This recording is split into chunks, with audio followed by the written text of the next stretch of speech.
Okay, thank you again for joining us for the Lean Approach to Digital Permits to Work.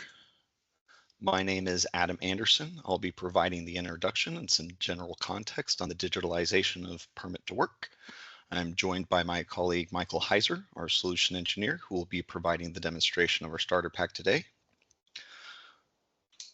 A little bit about what you can expect. We'll give you a short introduction to TenForce, hear about some of the challenges to managing risk and control of work.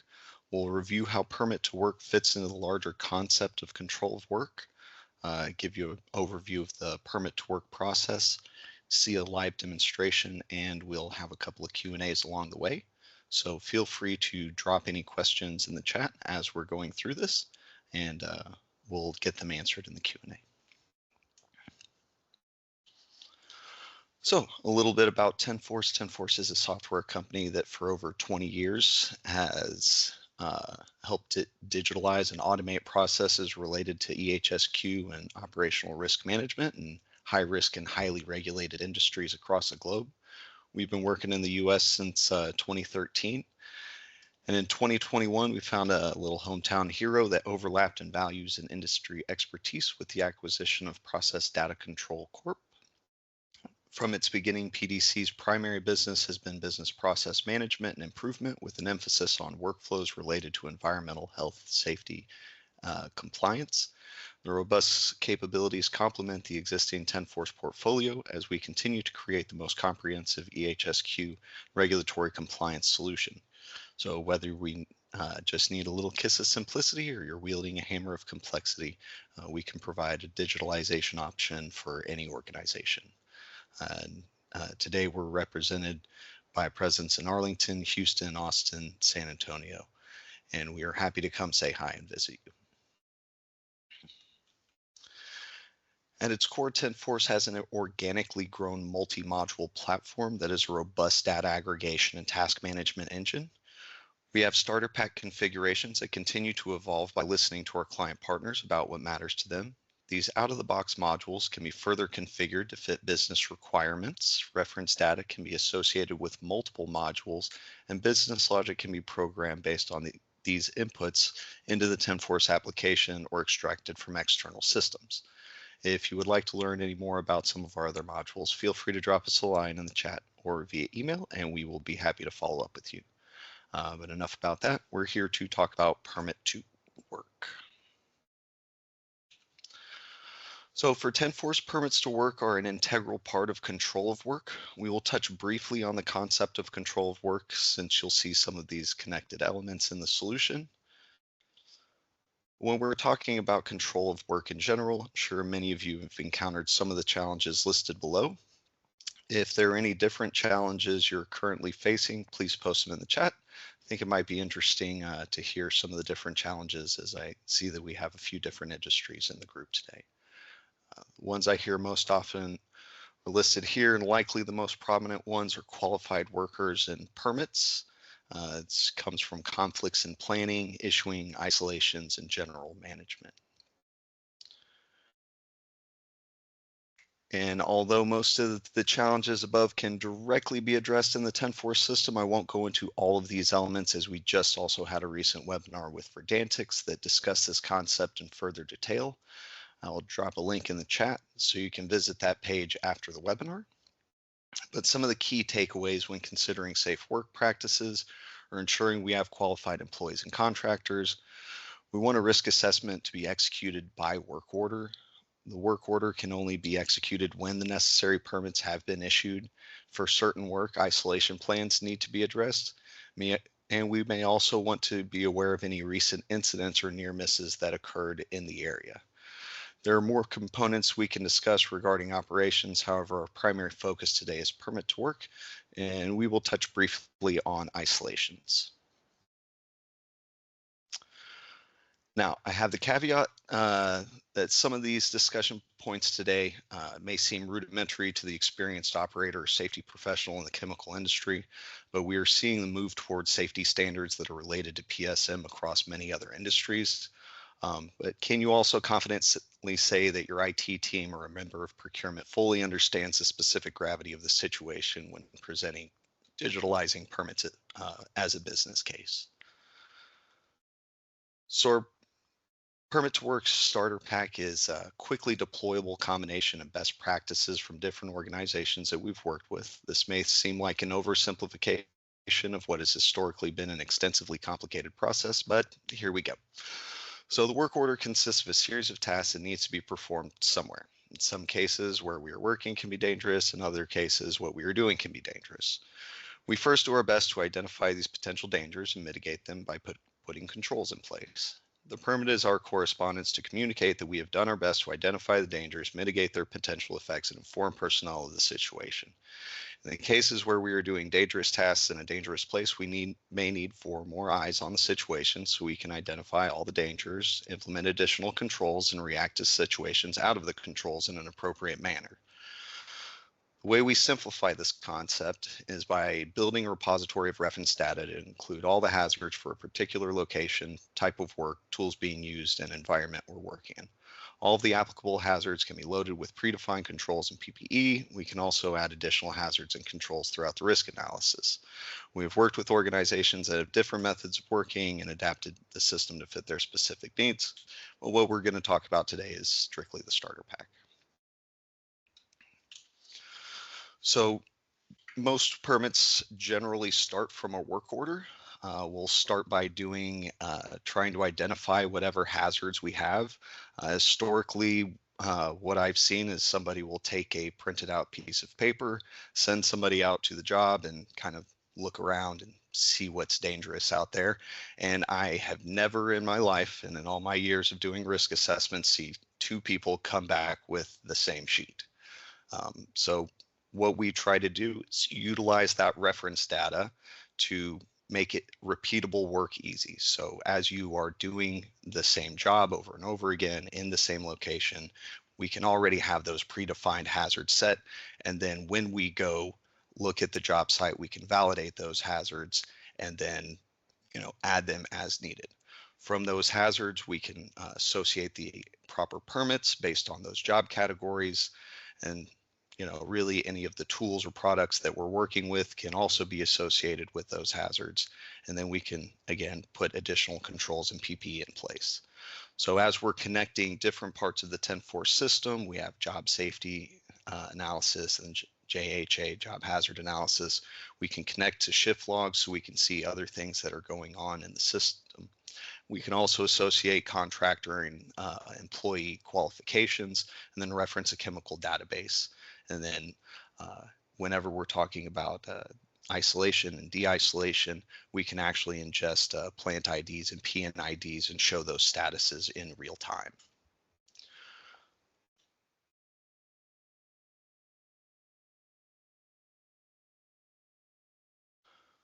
So all of the TenForce modules are built on top of the same platform. It is one application you enter. You have all access to the required modules with predefined integration based on your privileges. So you don't need to explicitly navigate away from your current module to access or use data that is managed in other modules.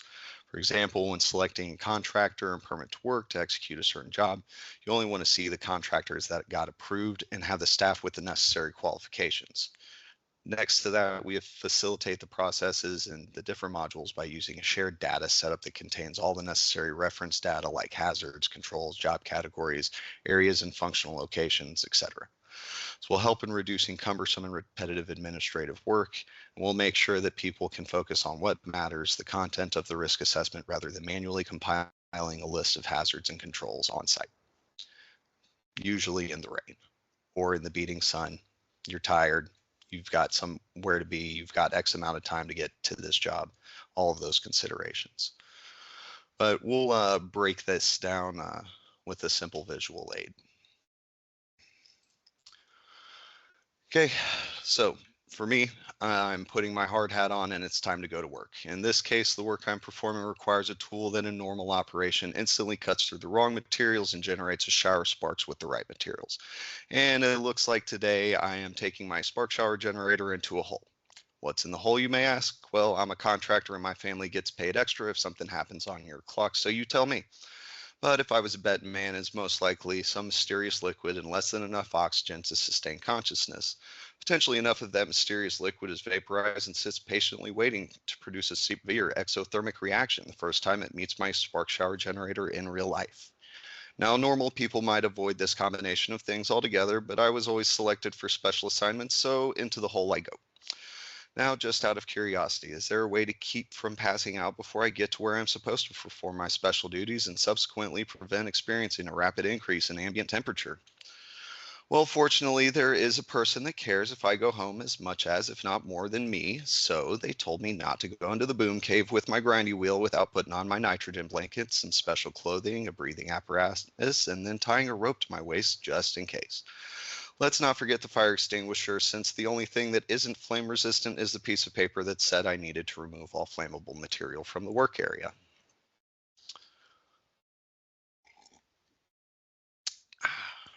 So how does this story end? Well, since we stopped for a minute, talked about all the things that could hurt me and those around me, had my buddy check all my gear one last time, checked my LEL every 10 minutes, and before I fired up my express fire starter, the work got finished with no issue. That's it. Boring story. No lost profit, no incident investigation, and I'm cooking hot dogs on the 4th of July instead of smelling like one, which in this line of work, boring is good. But before I pass this off to Michael, who will show you how to keep your work boring, do we have any questions on what we have seen so far?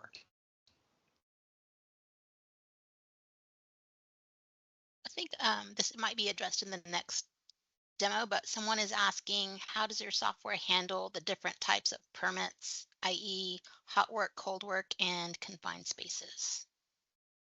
And we will definitely touch upon that on my demonstration, but just a quick introduction to that based on the categories that he mentioned and based on the locations. All of them have different types of hazards, and those hazards have controls, and that information will be passed into a template into those permit to work documents. All right, and one more, I'm sure you'll get into this one as well. Does your system support mobile access for field workers?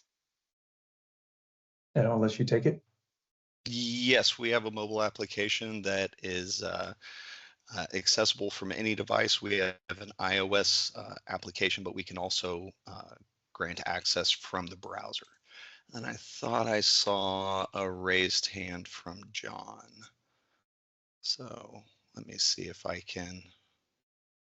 Yeah, Adam, my question is, on a previous slide, you showed like contractor qualifications. So my question is, especially with turnover these days, how do you manage a list of contractor employees that would be able to be involved in the permit process or have their name pull up on a drop down for signature that they agree to, everything that's been listed in the permit? So in the question that I got was geared more towards the turnover of the contractor. Is that accurate?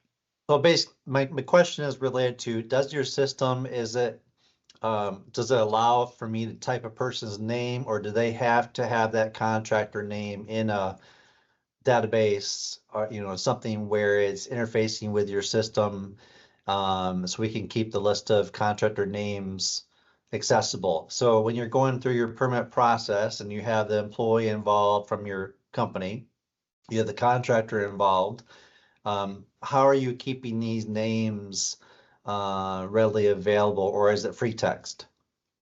So we can have free text, but we have two modules. One of them is our competence module. So we distinguish the two modules based off of employee or contractor. So for employees, we have our competence module, which has its own competence track to ensure that the personnel are actually capable of performing the work. With the contractor management module, we can also have those predefined contractors. So as with the reference data, as we are selecting people that, as we're selecting the job category within our contractor management module, we will have reference data associated to those contractors. So when we pull when we select the job categories, it will give us the list of contractors that have gone through the qualification process. And then taking that a step further, as part of our contractor management piece, we actually get down to the employee for gate access and their qualifications. So, and we can also push that down to subcontractors, which is, I don't want to derail the permit to work, but we do actually have some more webinars that we can also reference. And I would be happy to sit down and have a conversation on the contractor management. Okay, thank you. You're welcome. Any other questions? Oh, did I answer that okay for you, John? Yes, but I mean, the follow-up question that we can talk about later is, does that mean you have to subscribe to both of those modules then? I mean, yeah. So generally, we would prefer to utilize the TenForce application. It makes it easier to ingest the data. However, we can connect to external systems. So if there is an open API that we can connect to, then we can actually ingest data from other systems if the other company is willing to push the data into our system. Great, thank you. You're welcome. Anybody else?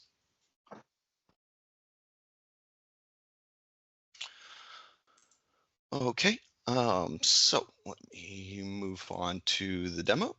And so what we're about to demo is what we call the starter pack. It's a defined process with a number of elements and features that we can launch in a short amount of time for you. Goal is to make this solution the quickest win for you and your company, give you the elements that make this a good value proposition. So without further ado, I will turn this over to Michael and let him take over. Thank you, Adam, and apologize. Just to go back to that call discussion about the contractors, there's other alternatives. John, if you would like to schedule a time, I just worked with another company that has these RFIDs.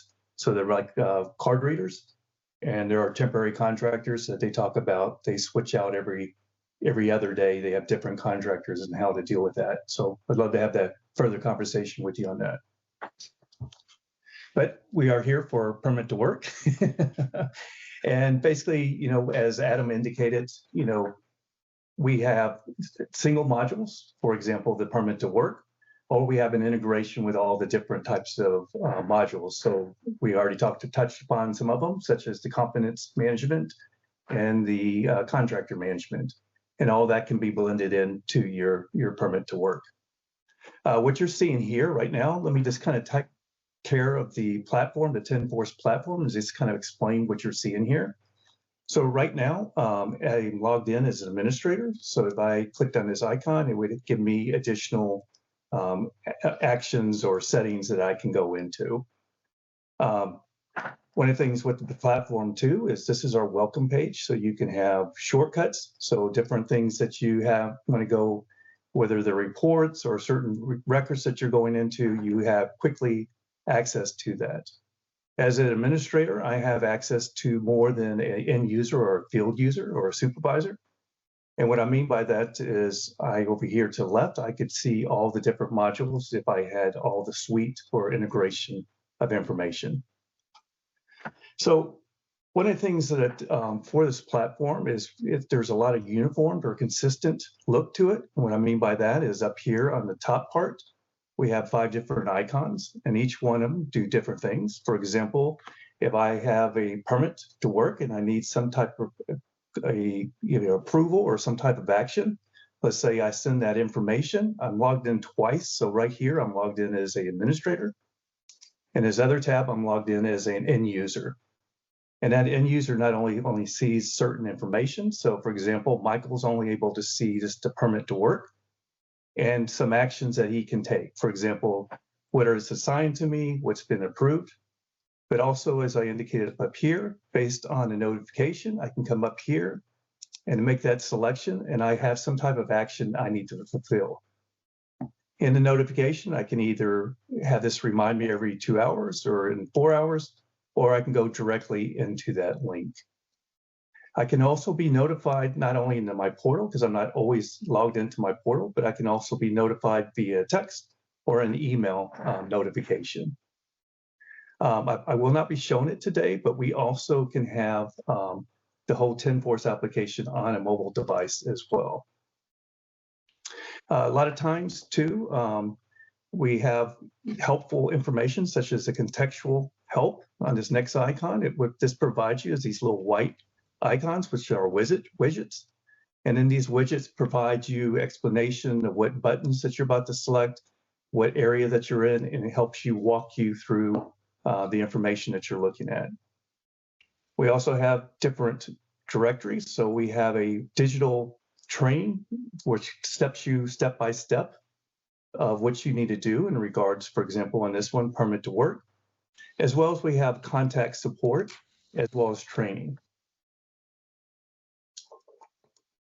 The other aspect to this is we also have a search capability. So we have kind of a Google index. So any characters I type in, what will come back is anything that's related to those characters, whether it's numeric or alpha.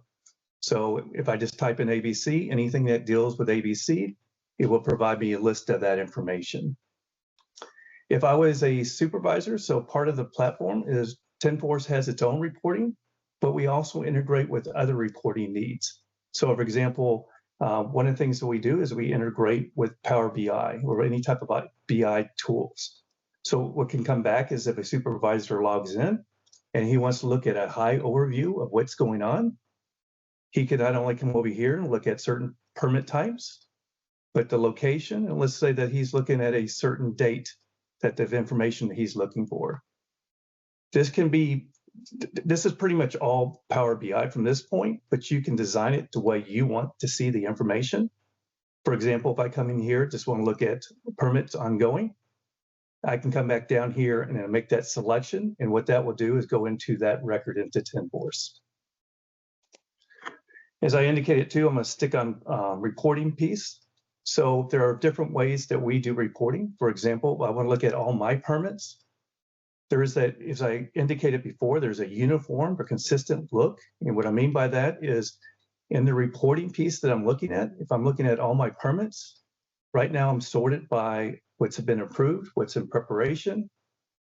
But I come over here and I have these two icons. I will see these icons quite often when I go through my demonstration. The first icon is your columns. So what fields do you want to see? And I can make them go up, I can make them go down based on the fields, or I can add or delete information that I'm looking for. We also have filters. So I can come over to the filter itself. And let's just say that I'm looking at latencies of permits. I can come in here and I have a selection. I can select a certain range of dates. I can look at today's or tomorrow's, last year's, and make that filter based on that information. So once I click on the filter, it basically filters that information that I'm looking for. So I'm going to come up here as well in any module that I'm looking at. For example, now I'm looking at the work order.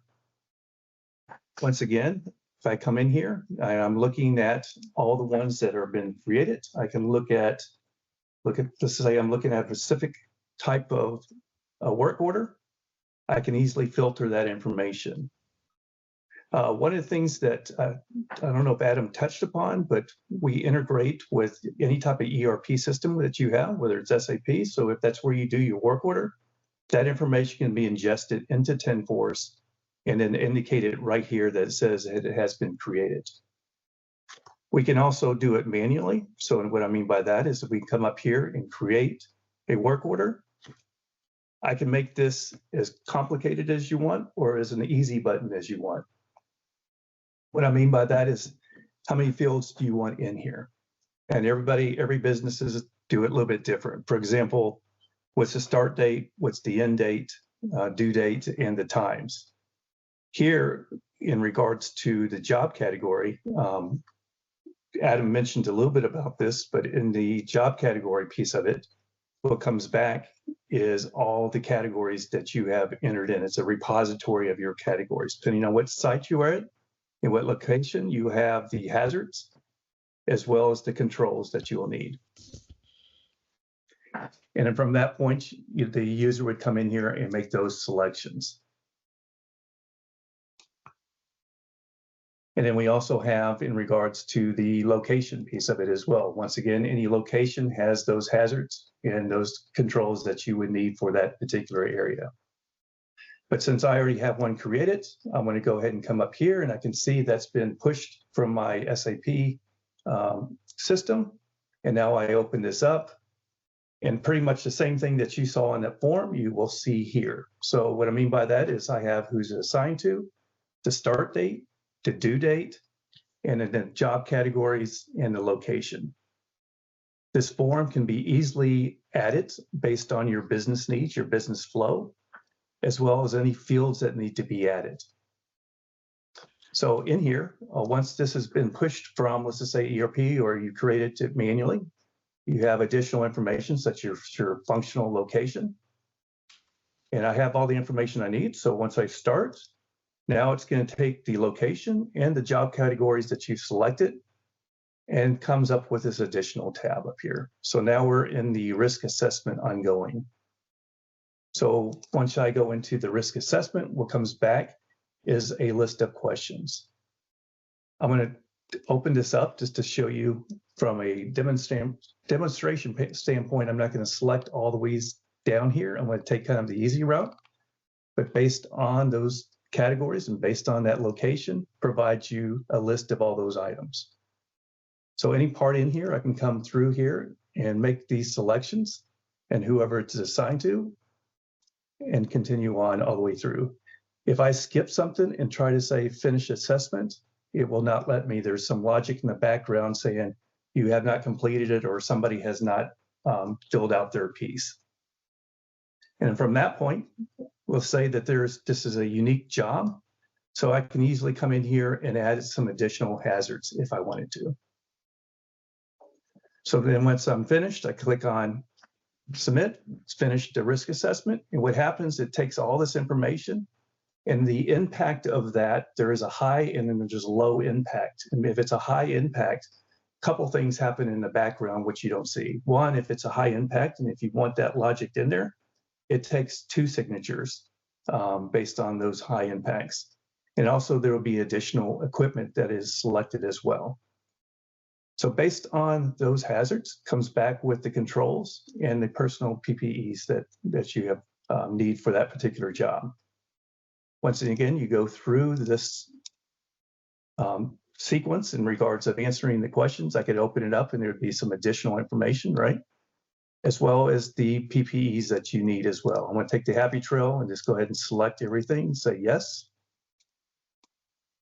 So a couple things are going to happen here. So as I make those selections up here, any part, if there's any type of combustion or any type of energy isolations, once I click on finish preparation phase, I come back up here and what will happen is there will be a tab over here called related isolation plan. So since I have some type of combustion or some type of energy that needs to be addressed, it is requiring me to have an isolation plan required. I cannot change that from an end user or a field or supervisor unless you go to your administrator and then you can have that type of process. Also, after making that selections from your risk assessment, what comes back, and there was a question I think on this, is how are those permits created? And in here, based on the job that I entered, I have 3 different ones. I have hot works, general works, and then works for the height part. And here I could have it all in one document because what's happening is those values are being brought into a template and there's like tags. So those values are being populated into these particular permits.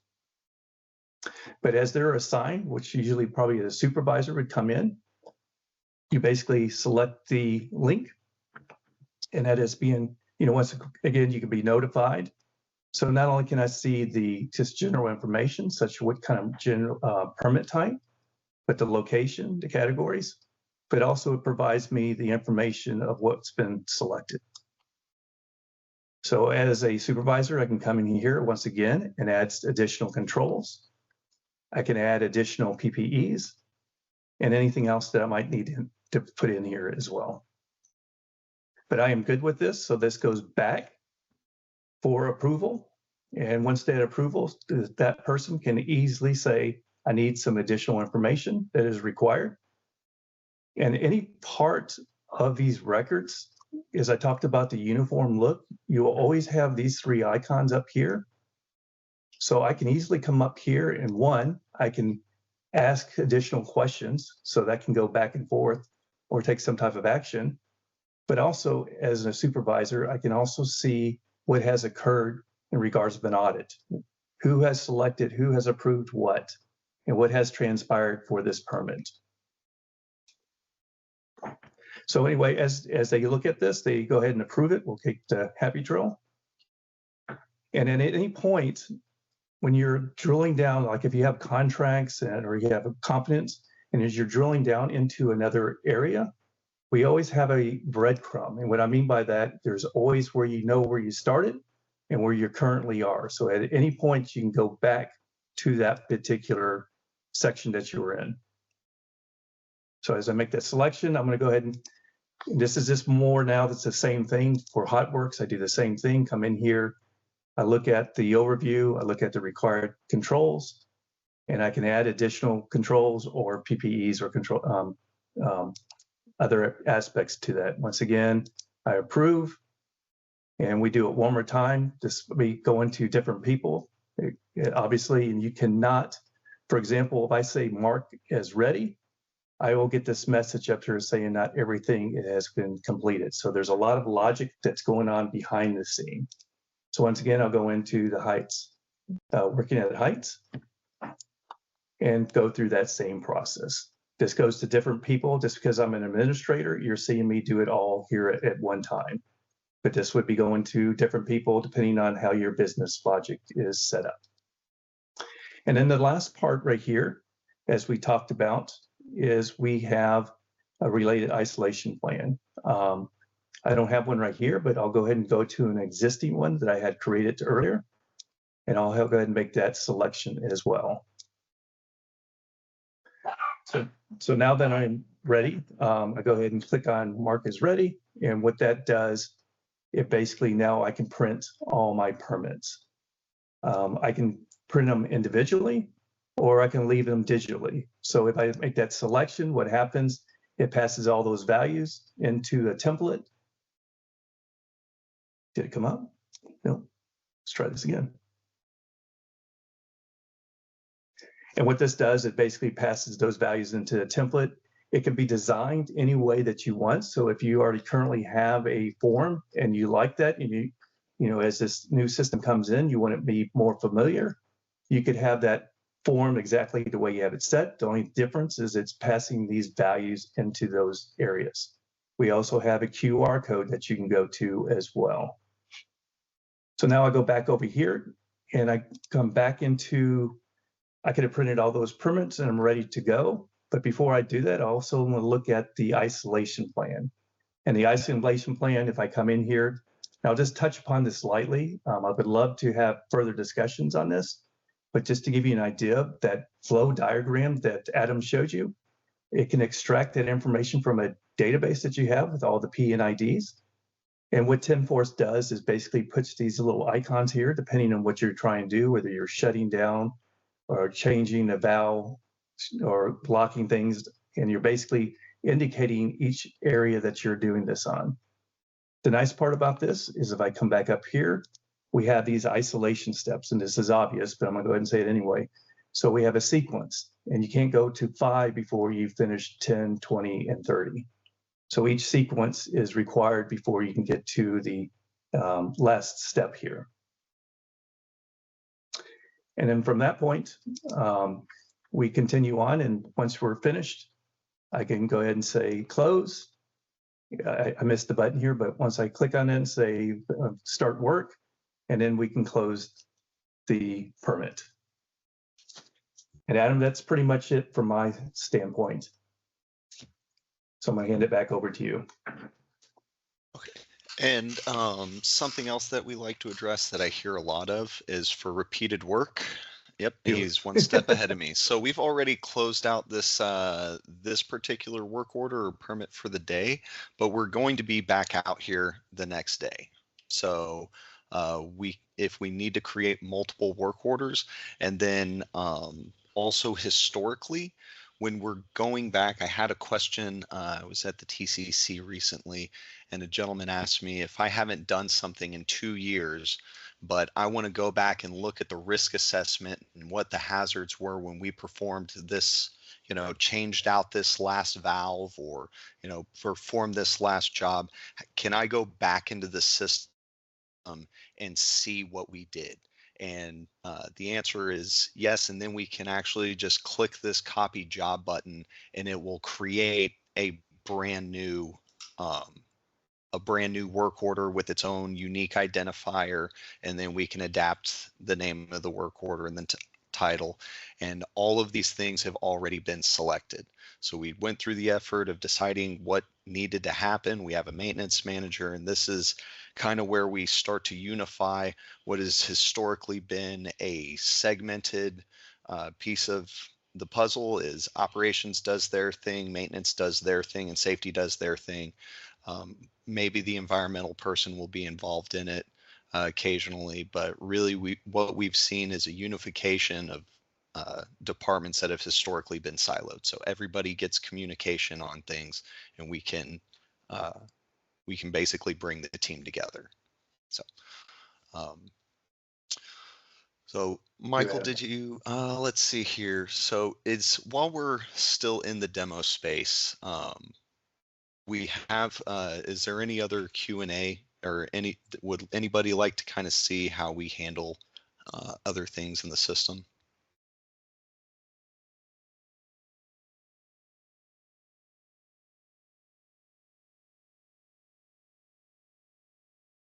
Okay.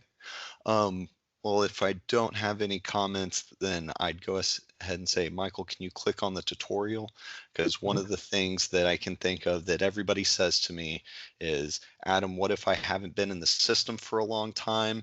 We've got a new person coming on. How do we train them on how to use the application and what the process is? Well, we can actually write out your procedures throughout the tutorial. So as people are coming back through here, they can see what it takes to create the work order, what it takes to complete the risk assessment, and actually see what the process flow for the activities that they're going to be performing. And when they get their turn, Michael, did we show the notification bell? Because we had seen everything is kind of, as he said, everything was done from a system administrator point of view, so he was able to easily click through things. However, as the individual needs to go complete a task, they will get those notifications, and then they can easily click the link to go back into that activity that they need to perform. So in this case, it looks like Michael needed to approve a permit, but this one appears to be in preparation. So it looks like he's already completed some steps on this particular item. Let's try this one more time. Let's see if there's another one.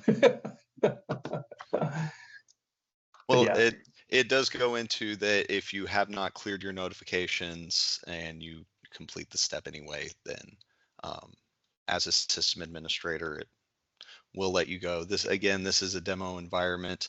One of the other things that we get is, can we lock the permit after the risk assessment, so people can't go back in and remove controls or remove PPE. I mean, really, I've been in the business where as much PPE as possible is what you're bringing with you, but really when we get down to the ergonomics of, what can we actually, how are we getting up to that scaffolding? How are we actually being able to perform the work with all of the attachments in place? And some people may want to justify trimming things back, but from the safety perspective, we need to ensure that all the steps to prevent injury or mishap are in place.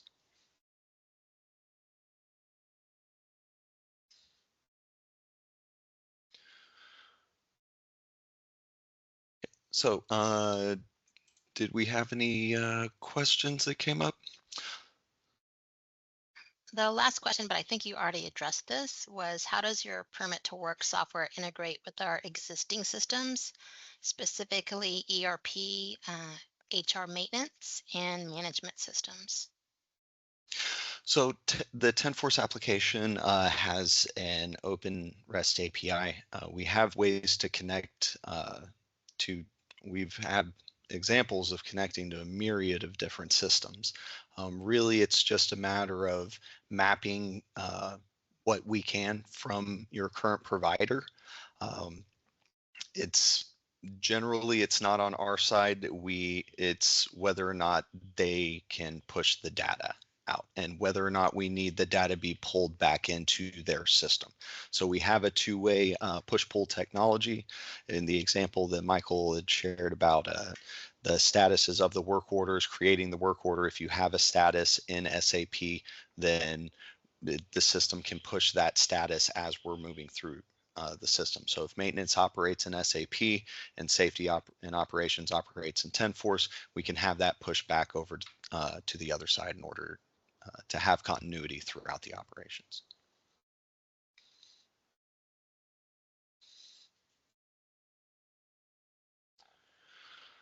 Okay, so just real quick before we close out today, just like to present this use case from one of our global companies. So just want to thank you again for joining us. We wanted to give you a good overview of why the TenForce permit solution is a good quick start and a lean way to manage your permits. So you can see in this case, we decided on focus on digitizing the back office process up until issuing the permit. We were still able to print that permit out, which ultimately if that's what people are familiar with, they want to take it back on site, then we can print those permits. One of the things that I've really noticed is we can identify hazards a lot faster with that digital permit, and we can inform people of things that they may not have thought of. But there really, at this point, there is no need to introduce your ATEX device and the like into the field if you don't have the bandwidth now. If you do have the bandwidth and you do have the Wi-Fi mesh network infrastructure or the intrinsically safe tablets already, we can put the TenForce application there and actually take a lot of the instructions, the work instructions, access to the permit out into the field and really help out, which is what we're doing with this case. We're currently based on real life operational experience. We're adapting the system. It's something that we may not have discussed fully, but any of the fields that are in the TenForce application can be adapted to your specific needs. The workflows can be adapted to your specific needs. So as you get feedback from your teams, we can make adjustments to the system as needed. And then ultimately, our next step for this particular customer is to start to ingest the isolation plans. Isolation management historically has been a huge headache. We've got redlined PNIDs that need to be updated.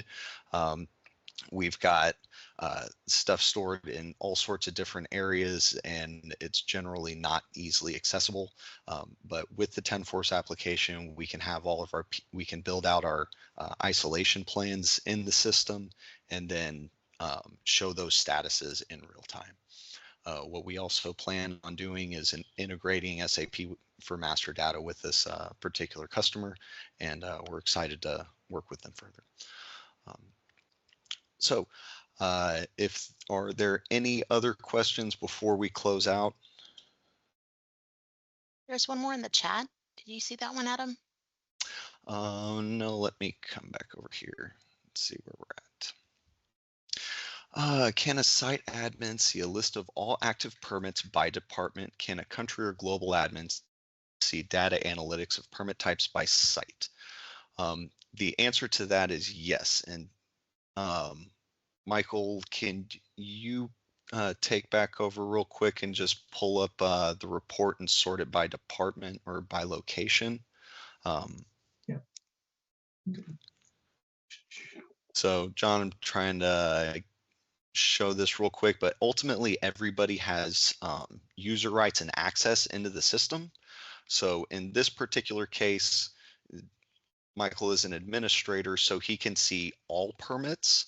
But if we were at a particular facility, so if we have, as we break down the structure within the shared data, we can have locations as part of other locations. And based on your user access, if you are in charge of the higher location in the hierarchy, you can see all locations underneath you. So with that, This is on this particular one, it says permits, but you would see, this is say, for example, permits for Leuven, then you would see one from Houston, and then you would other ones. So you'd come into the permit to work, and you would basically be able to see the different departments as well. So we come in here, for example, on permits. Is this the direction you were going at, Adam? Well, it was actually more towards this page. As you can see, it looks like location is empty in most of these, but we can filter the data. But that what you were showing does bring up another point. We can have this organized in workspaces. So if you want to separate out different workspaces for the different locations, then we have the ability to aggregate that data in a structured way. So as you could see, the difference between Houston, Leuven, or a templated approach, you can, a super user or a global admin would be able to go into those workspaces. So it's especially a global admin, they may want to say that their workspace is North America, one of them is South America, one of them's EMEA, and one of them's APAC. And just, I was going to add to that, Adam, too, is in regards to, as I indicated before, you always have these icons right here. And if there was a field in here as an administrator, I can easily come to permit, and then I would find this department or the site, and I can easily add that into my column here.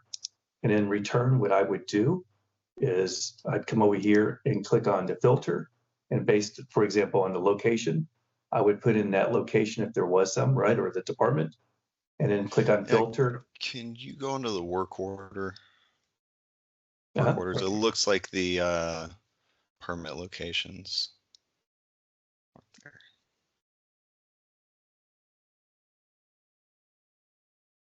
So as you can see, that one was filtered specifically on the title of the work order. For this one, we have different areas associated with it, and we can select a particular area or multiple areas, and it will filter on those areas. And these are which we call collections, but basically what that means is maybe I wanted to design this exactly on the fields I want to see and filter based on my needs. And then every time I come in here, I can come over here and go into my collections, and I can select the report that I want, or have it over here as a shortcut as well.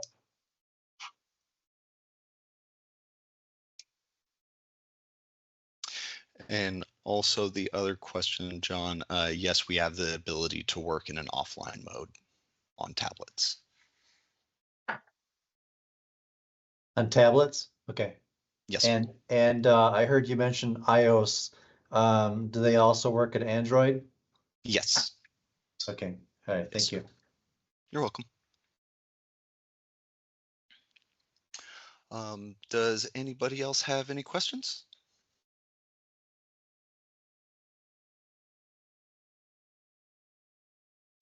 Okay. And John, just a quick note, if you want a demonstration on that on a mobile device, we can definitely do that as well, even on the contractor piece of it that you discussed. Just a quick question, since we do have a couple minutes. You mentioned clients were asking for print functionality. So we typically require one copy in the field and one in a control room or office area, and it's, paper, but carbon copy, right? What are your clients doing that are using this system? Are they, of course you have this electronic system, but how are they handling that? So we actually have the ability to print multiple, out of the box, we template 3. So whenever we print a permit, it's generally one for the contractor, one for the control room, and then one for the job site. We have a QR code that we can put on the outside, like it. We have one in the control room and then one on the job site. A contractor can actually click on that permit with their tablet or with their device, which would, with the TenForce system, we have the ability to limit their access into the system. We actually have people that will put contractors onto the TenForce platform, go in and sign on and off of the permit as they're entering the area. So that way they can have access to the permit in a digital format, and we can have a printed copy on site and then in the control room, and we can see who is coming on and off of the permit. And John, to answer your question, what other customers do, a lot of times, either the environment, they don't want things slapped under because it deteriorates, or they can't have mobile devices. But that is some of the customers, how they handle it. They do have mobile devices. They do go out there and basically scan that information. Okay. So it just depends on your needs, right? I mean, we'd have to dig in a little bit further to find more information. Yeah, and the reason why I asked too is because we really want to do our risk assessments in the field. We don't want people to be doing that in the office. That kind of defeats the purpose of a real good risk assessment out in the field. You need to be out in the field doing that, really, to see all the hazards. So that's why I was asking about that mobile capability and what other customers do, because we would like to use our intrinsically safe mobile devices out in the field offline. And then when you take that device back into the control room, it syncs with your system. Yes, that is how it would work. So okay, great. basically, and I have a history of going in the field and doing risk assessments myself. And it was hand jam. I would look around to the best of my ability and try to identify everything. I would always try to bring at least one or two friends with me, so that way they can look around too. We would come back, put our heads together, and come up with the full assessment. Because there would always be something I would miss. No matter how good I am, I would miss something. Somebody would think of something else. But what we do is we have the predefined risk assessment.